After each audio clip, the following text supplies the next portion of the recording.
Saya menanggapi positif terkait rencana pemerintah mengubah Badan Penyelenggara atau BPHJ menjadi Kementerian Haji dan Umroh. Kenapa? Karena persiapan pelaksanaan ibadah haji itu terjadi terus-menerus, sambung menyambung tiada henti. Apalagi kalau kita melihat aktivitas umroh yang dari sisi waktu relatif tidak terikat di waktu-waktu khusus kecuali di musim haji. Dan berdasarkan data Badan Pengelola Keuangan Haji atau BPKH, nilai ekonomi dari aktivitas ibadah umroh itu bisa mencapai 30 sampai 40 triliun per tahun. Yang ini kalau dimanfaatkan dan dimanage dengan baik tentu berdampak sangat positif bagi perekonomian nasional.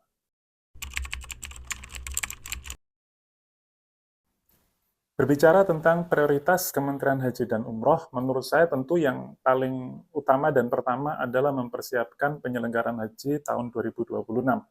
Di mana harapan publik tentu apa yang menjadi kelemahan, kekurangan dari pelaksanaan haji 2025 jangan sampai terulang lagi dan tentu harus lebih baik gitu. Dan yang tidak kalah penting sebenarnya melaksanakan apa yang menjadi amanah Presiden Prabowo Subianto yang menghendaki ongkos haji itu bisa turun. Sedangkan prioritas berikutnya menurut saya tidak kalah penting adalah menjaga kelangsungan dan keberlanjutan ekonomi dan ekosistem haji dan umroh, khususnya terkait dengan umroh. Karena di aktivitas umroh saat ini dengan adanya digitalisasi dan teknologi yang makin canggih, membuat travel-travel umroh harus bisa memiliki kecepatan adaptasi, dan itu harus dikawal oleh negara.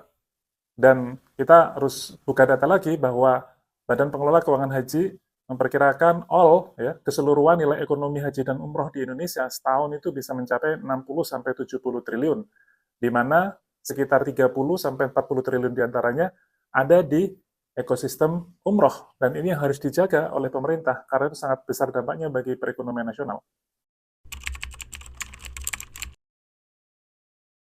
Bicara mengenai tantangan Kementerian Haji dan Umroh, saya membaginya dalam dua ruang lingkup. Yang pertama, ruang lingkup dalam negeri.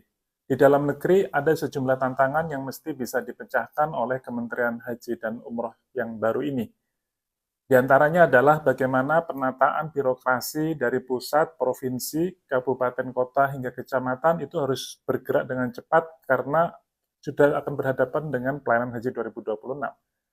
Yang kedua, bagaimana menjamin pelayanan publik di bidang haji dan umroh itu penuh integritas, pelayanan yang prima, dan jauh dari korupsi.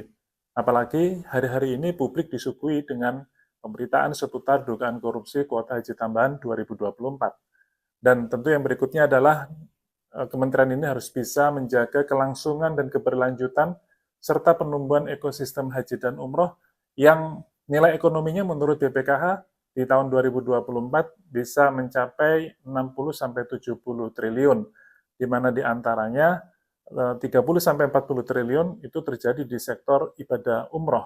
Bayangkan kalau kemudian 10 sampai 20% dari nilai ekonomi ini bergerak di dalam negeri, mulai dari transportasi, perhotelan, kemudian catering, maskapai, dan lain-lain, tentu itu dampaknya sangat besar bagi perekonomian nasional.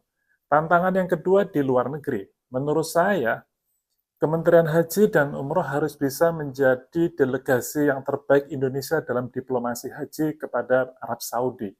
Kemudian harus bisa menghadirkan pelayanan haji yang prima, pelayanan haji yang excellent bagi para jamaah haji kita yang telah menunggu puluhan tahun lamanya.